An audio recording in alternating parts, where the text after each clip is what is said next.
I have to press got Welcome it. to 30 Minutes Promoting Unity in Diversity with Wani Angerer in Moving Cultures. We are so happy today with our guest, embracing celebration, embracing unity in diversity, embracing all possibilities to tell stories and also to listen to our hearts and listen to our minds and listen to our spirits. Our guest comes from the United States, and he is one of the custodians of traditions, and he's one of the guards of people of the people. He is a historian. He lives in New York, and he is connected with everything that has to do with African and African American situations, because it's not only about one spot. It's so many different fountains and different sources that he is connecting with. And his name is Mark Naison. He's the guest number 226 of this series, and we are very very with this conversation. Hola, Mark, how are you? I'm great. 226. Yes. That's an amazing number. Has this been all during the pandemic?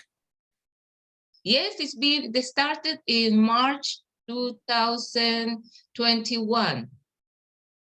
Wow, what a wonderful So we're practically a year of this celebration. This is why it's so important to mention your number, Mark, because you are practically embracing that fulfillment.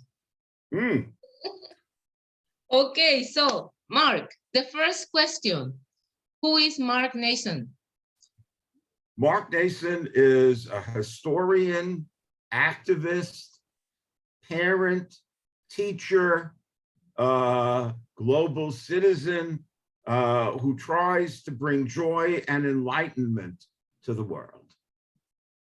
Fantastic. Mark, I know that you have been very active for several years on telling stories, and for me it's so important about that. We tell stories, and we tell stories about people, and we tell stories of ourselves at the same time. How do this passion start? Well, I started becoming interested in history when I was a student at Columbia University in the 1960s. And I was excited by the civil rights movement, and I wanted to find out something about its origins. So I started doing historical research. And in doing historical research, I found that oral histories, particularly having people tell stories about what it was like to be in important social movements, was as valuable as looking at documents. And so as I went on to get my undergraduate, my master's, my Ph.D., all of the research that I did involved oral history, involved getting people who hadn't been heard before to tell their stories. And this continued right up until 20 years ago, when I became involved in something called the Bronx African American History Project, which is how we met you for interviewing you for the project. I was approached by people in the local historical society who said that the voices of people of African descent had been left out of the history of the Bronx. So could I start approaching people in the community to get them to tell stories which were needed to make the history of the Bronx more democratic, more accurate, more inclusive. And so I started out with a small number of people who I knew, well enough to ask them to tell their stories. And they had such a good experience doing this that then their friends started approaching me and said, when are you going to tell our stories? So just, for me, one of the things I always did when I was interviewing people is have them sit down for a meal first. That, we could create a sense of hospitality. This is something where we are almost going to become like a family, and we're going to share things that are important. And setting that tone, what I found was that people, were incredibly honest and incredibly detailed and incredibly passionate, because somebody was listening to them, and not only listening to them, recording what they said so it could be transmitted to a broader audience. Because when we started telling these stories, we not only taped them, we had them transcribed. Because as a historian, I know that people are not going to take the time to listen to interviews when they're doing research. They want to look at the words. So, all of our interviews are eventually transcribed so that not only can historians use them as a source, but professors and teachers can assign them to students doing research. So, tens of thousands of people have accessed these interviews, which are continuing. And the interviews mostly take place when people contact us. So for example, I was contacted by somebody from the Garifuna community in the Bronx who said, is the Bronx African American History Project interested in hearing the stories of our people, who were a fairly important section of the Bronx's population. And for your audience, the who may not know this, the Garifuna people were a mixed race people of African and Native American descent who were exiled from the islands they lived in the Caribbean over 200 years ago and settled in the eastern coast of Central America, particularly Honduras and Belize, and maintained this very distinctive culture, but also pride in their history of resistance to European colonialism. And so, the Garifuna diaspora was in many parts of the world, but there was a big portion of it in the Bronx. So we began focusing on the stories of the people, from this group who had settled in the Bronx, but also telling the whole history of the Garifuna people. So as always, we had people from the community helping guide the project.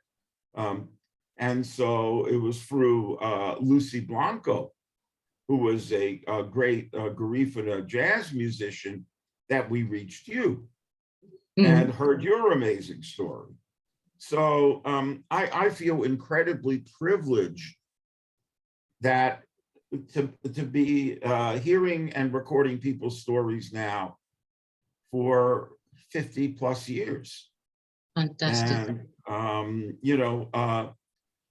feeling that I'm not recording these stories so that I can write books. That was something I did in an earlier stage in my career. Now I'm recording stories so 50 years from now, people will have a more accurate picture of the history of the times we're living in. So this is more for posterity than, it's kind of, at my age, I'm 75 years old, you start thinking about your legacy. So, I see my legacy as hundreds of these stories recorded, transcribed, so that, a more accurate and inclusive and democratic view of our world can be, preserved for future generations. Mark, Now that you're talking about legacy, what can you tell us about the stories of your family? What happened in your childhood? Because I'm sure something happened in your upbringing that has given you this specific attitude and passion. So Yeah. do you used to listen to stories in your family table or in your Um, community? How it happened? that's an interesting listening to stories. My parents were second generation immigrants whose families came from Eastern Europe. They were Jewish. My father's side came from Poland. My mother's side from what today is Belarus. And growing up, I was surrounded by family, grandparents, aunts, uncles, and there were stories being told. Some of them that I wasn't supposed to hear.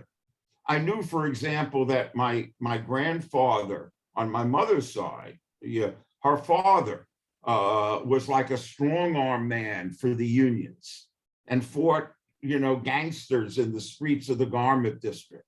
That he was also a bartender and a bootlegger, and I was fascinated. We called him Grandpa Charlie. He was like a 5'6" strong man who looked like he could bend metal bars. And he took care of me a lot when I was growing up.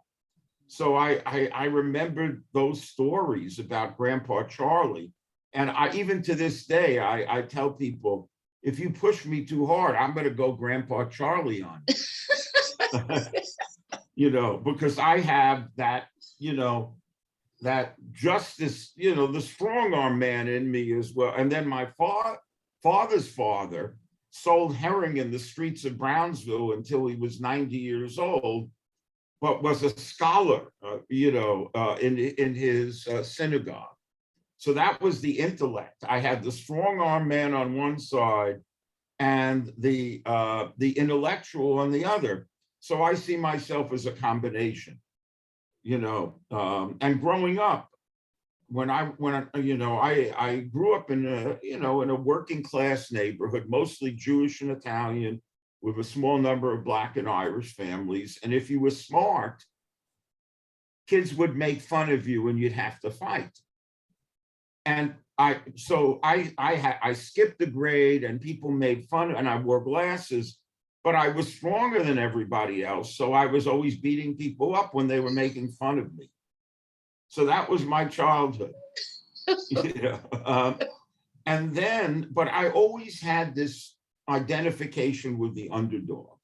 So when in the late 50s, the civil rights movement, began to, be everywhere and on television and in the public eye, I very powerfully identified with African Americans in their struggle for justice.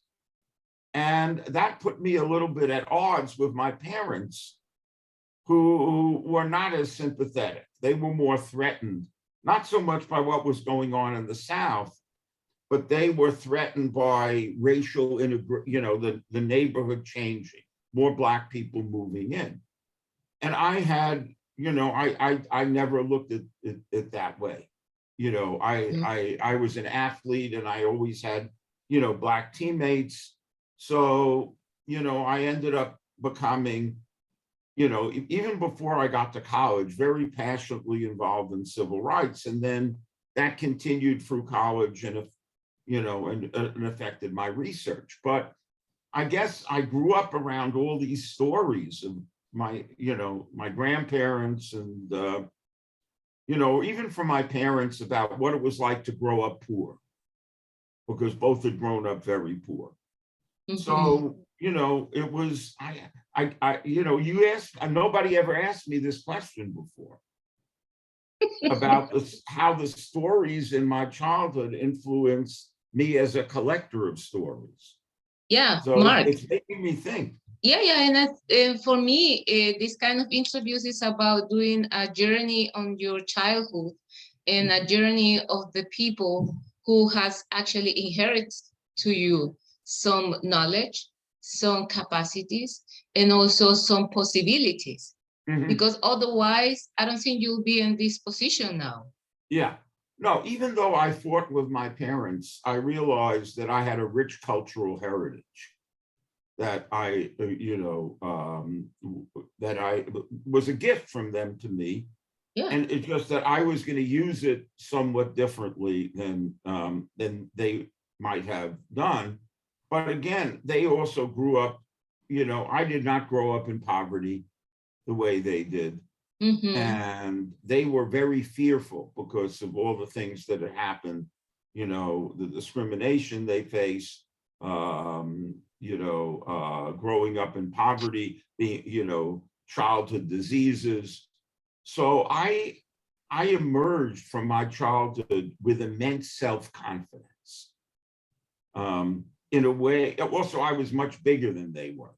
My father was 5'5" tall. I ended up being 6 feet tall and Wow. 200 pounds. So, and a star athlete. So in fact, I would say I was probably arrogant. Definitely, Mark, I think that's a good point. It's good to stop there, and I can actually do the next question. When we talk about history, we also talk about evolution.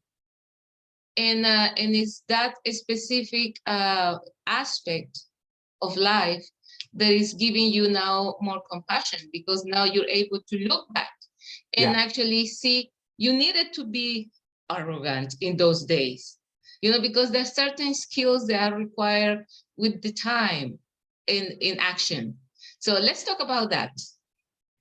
I think for me, I grew up thinking I was going to beat everybody in everything. I was smart, going to be the best student because I thought I was smarter than everybody else. I was stronger than everybody else. So what if everybody hated me? It didn't care because I was always going to win. And I got to college expecting, I'm going to do really well and everybody's going to hate me.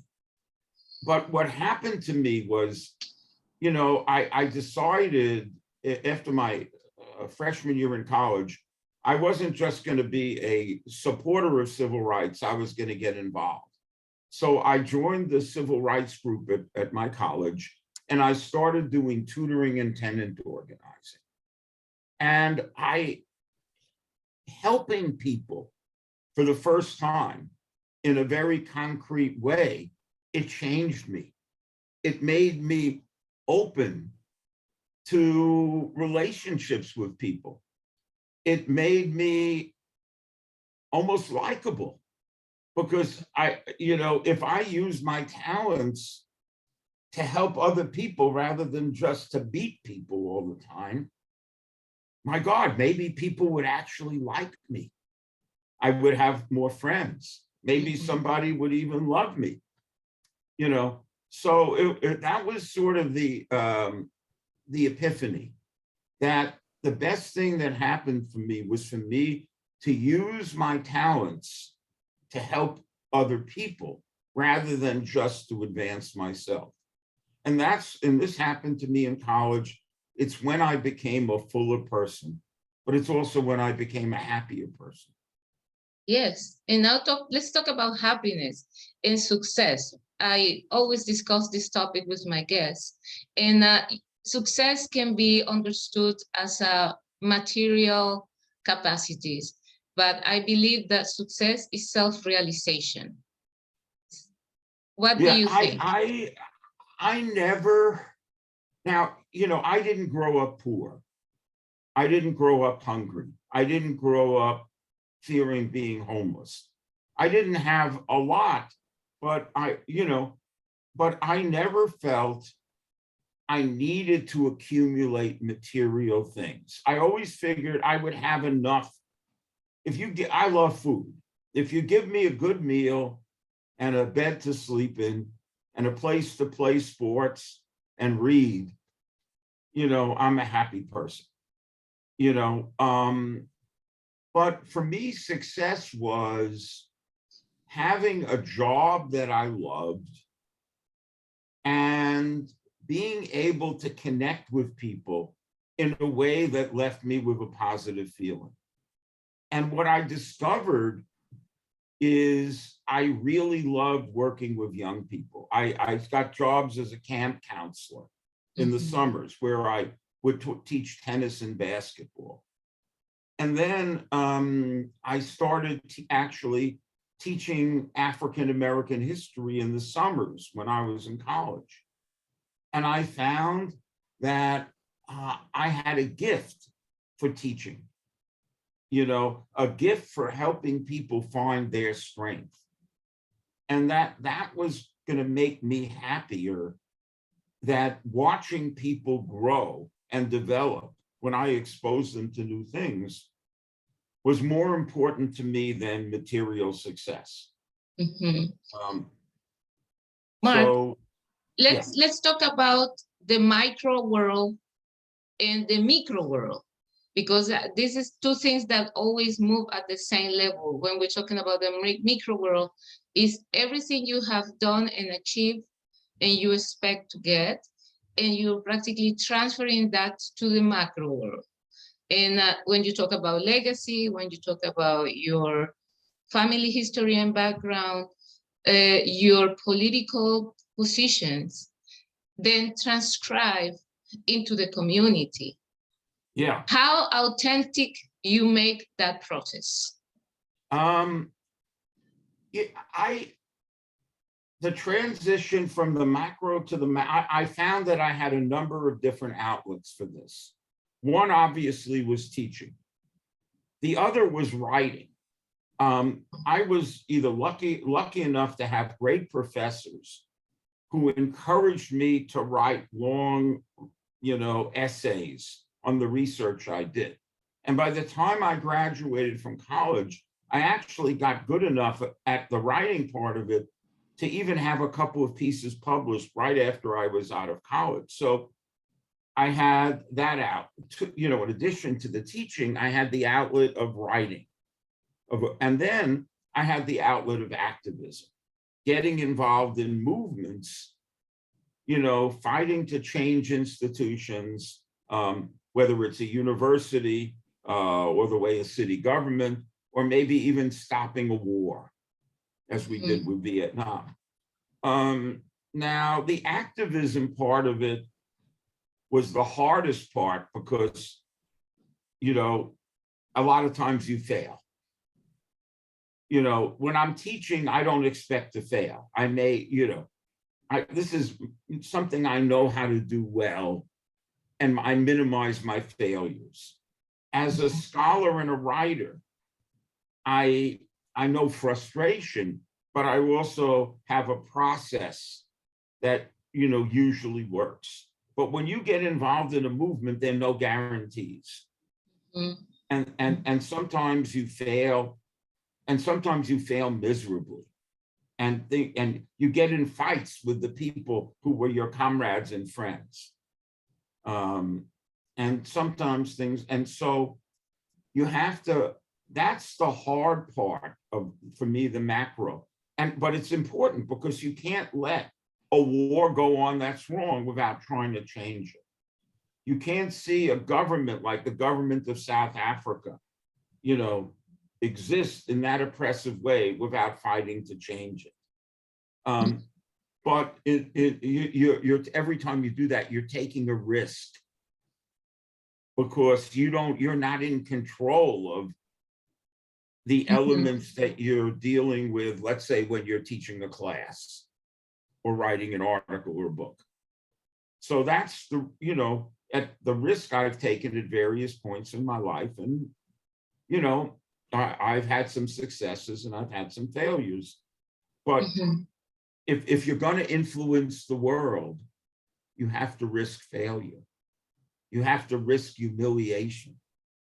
You have to risk losing friends, Yes. Because that's what it takes, unfortunately.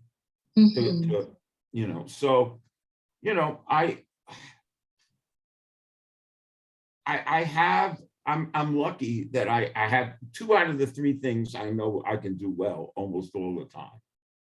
So I have something to fall back on when I fail. Exactly. Or when things turn sour, as they sometimes do when you would get involved in social movements. Mark, now let's talk when you mention social, and this is the next topic. New York is a very complex space, and it also gives us this sense of systematic segregation, because it actually starts with the neighborhoods like Brooklyn, Harlem, Bronx, Manhattan. Okay, so then we get this systematic segregation where everyone normally goes into their specific communities for protection, for security, for a way of preserving their history. How do we go about unity and diversity and then understand the same situation in the specific communities? The Bronx is also a complex world itself. Yeah. So let's talk about the macro again, and then we move into Bronx. Tell me, what is your analysis about that? When I was growing up, my neighborhood, probably when I was like 12, 13 years old, was like 90% white. And within 10 years, it would be 90% Black.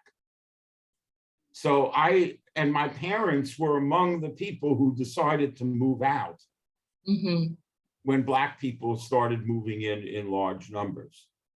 So there was something, and this kind of drive to find spaces where you're living with people who are more like you in background it's a pretty powerful impulse. Personally, I have resisted it. I've always tried to live in multiracial communities. In my own life, my friends, my romantic partners, in my family connections, I've always tried to have diversity. So we have a family with, it's multiracial, multi-religious, my extended family. And it's been that way, and that was something I consciously strove for. But, I also realize that it's an uphill battle to try to unify people, but that I was going to be somebody who stood for the unity. In other words, my students know that I stand for unity and bringing together diverse people. They know this is, you take my class, you get involved in my research project, you know that that's what I stand for. So, I'm willing to be a Don Quixote. Everybody else is going to segregate. I'm not. Fantastic. Everybody else is going to find a comfort zone. I'm going to leave that zone to the point where wherever people are is my comfort zone. Exactly, Mark. And yeah. And now, when we talk about diversity, we're also talking about different points of view. And I think this is when activism become a bit complex, because everyone will actually turn to that space that they're stronger and probably not necessarily understand other aspects of diversity.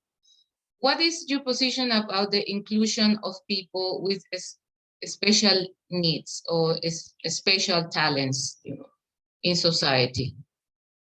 I mean, we have to put ourselves in other people's shoes and always remember that the world looks different based on your talent, your background, your history, but that every person has a right to have their talents and experiences respected.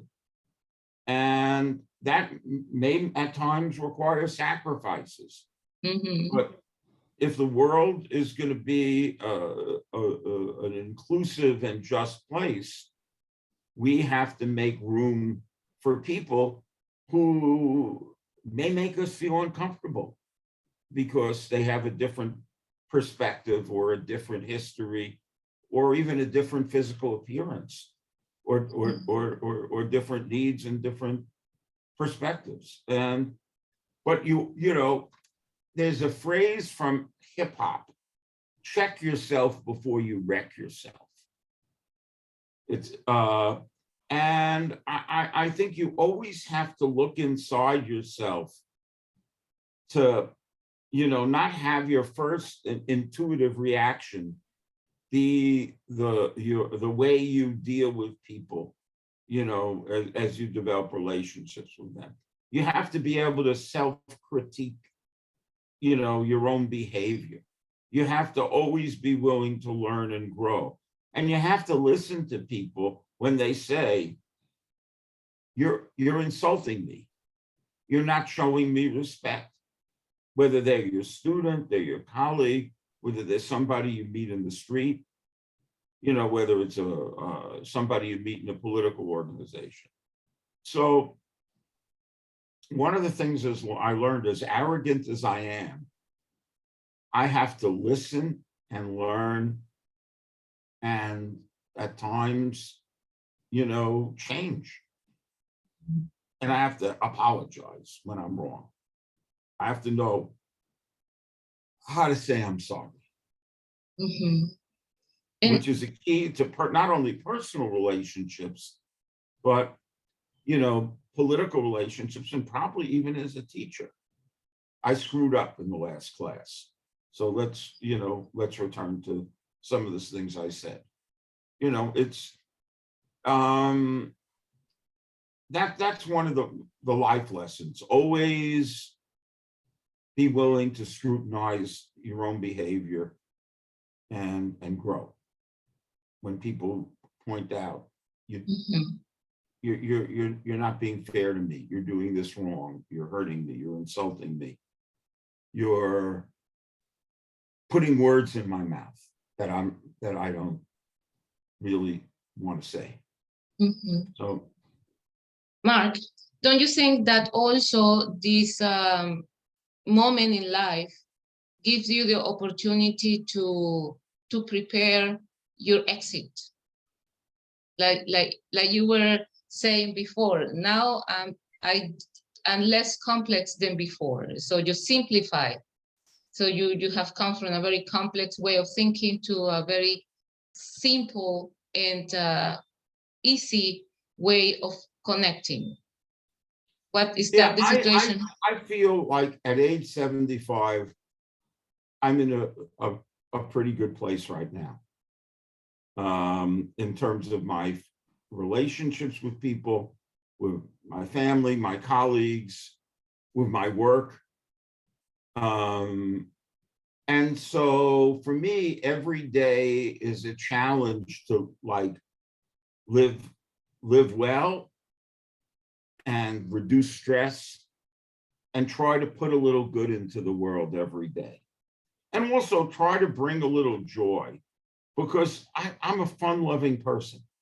I mean, you know, I love to eat, I love to dance, I love to play sports, I love to laugh. You know, there are a lot of things in life I enjoy, and I'm not afraid to show it to people that I'm having fun.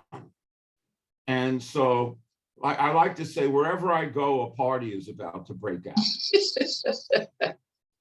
Mark, let's bring some images to the screen so we can continue the conversation. Yeah. Okay.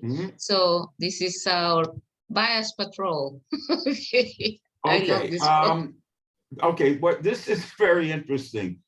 We had some racial incidents at Fordham about 6 years ago. And Black students, LGBTQ students, some women students were feeling unsafe. So this shirt was my way of saying, you have somebody on your side. You know, again, I'm not a small person, you know, and so here I am walking around campus bias patrol. It was a way of telling students who felt embattled, I'm on your side. And it's much better to have me on your side than on the other side. Wonderful So again, statement. this is me being Grandpa Charlie. Fantastic. Oh my God, this was a celebration of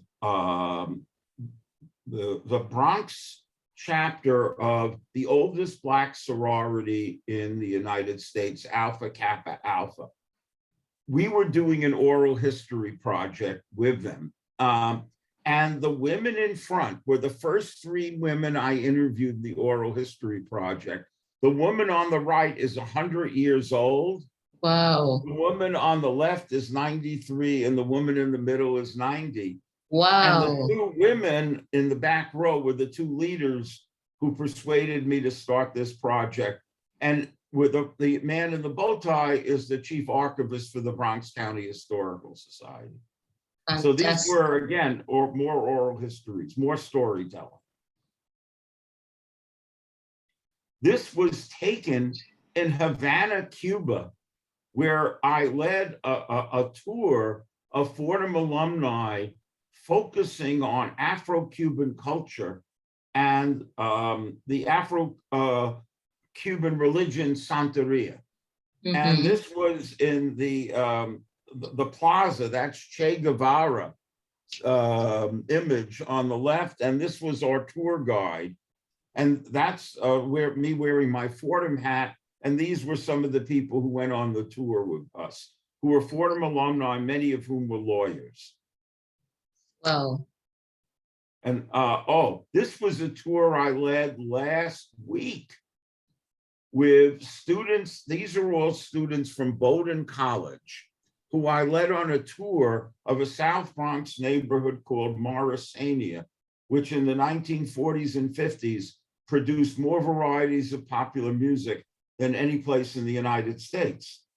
And one of the clubs there was called Club Cubano Interamericano, which was a club that was created for Spanish-speaking people of African descent, where they could feel at home, because in some of the Latin music venues, light-skinned people were favored.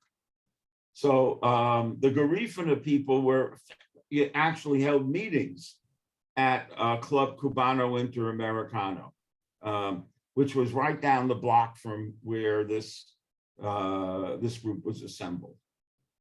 Okay.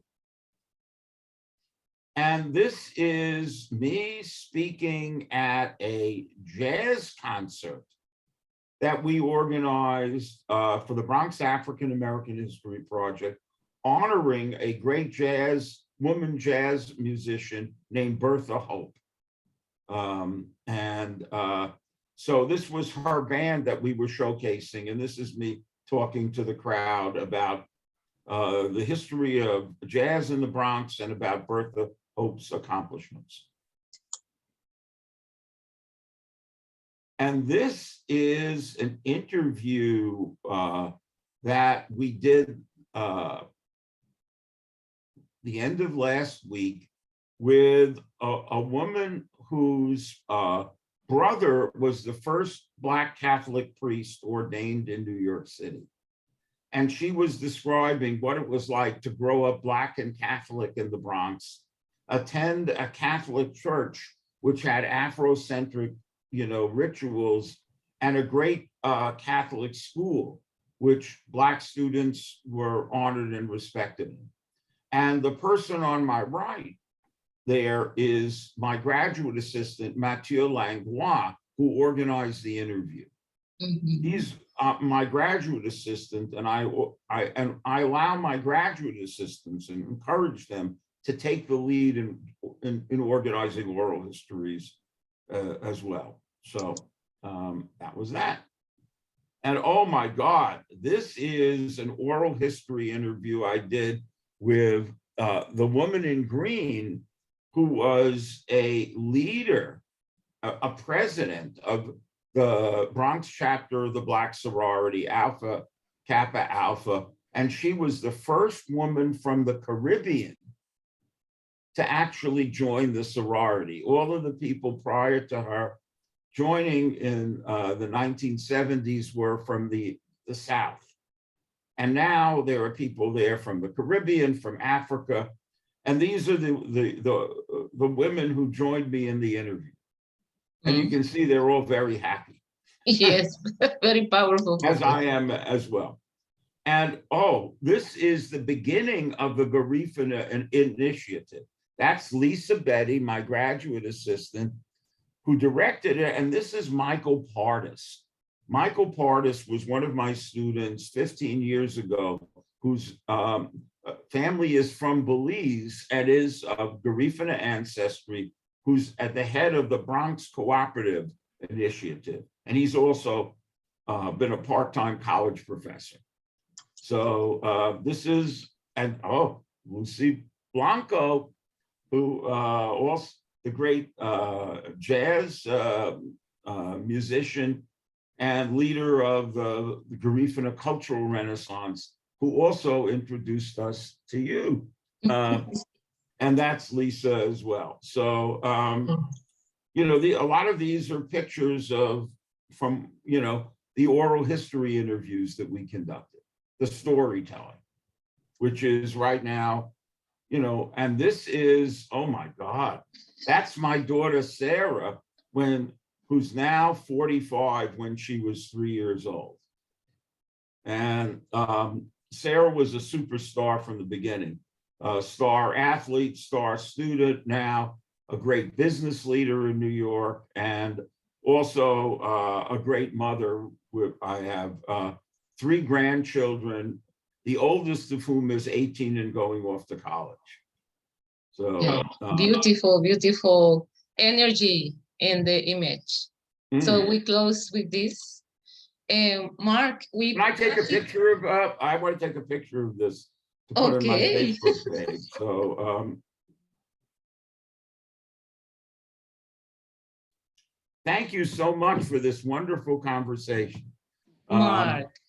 You're a remarkable interviewer because, as I said, no one ever asked me before how my childhood shaped my interest in telling stories and hearing stories. So that was a great start to this interview. And I'm going to finish with this song that I always use when I do a cultural and diversity programs, and it goes, we tell stories of our people, we tell stories of our land, we tell stories of love, we tell stories of life, we tell stories of family, we are one.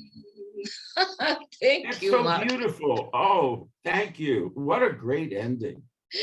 Thank you, Mark. I embrace you, sending you a lot of love, solidarity, and let's continue promoting unity in diversity.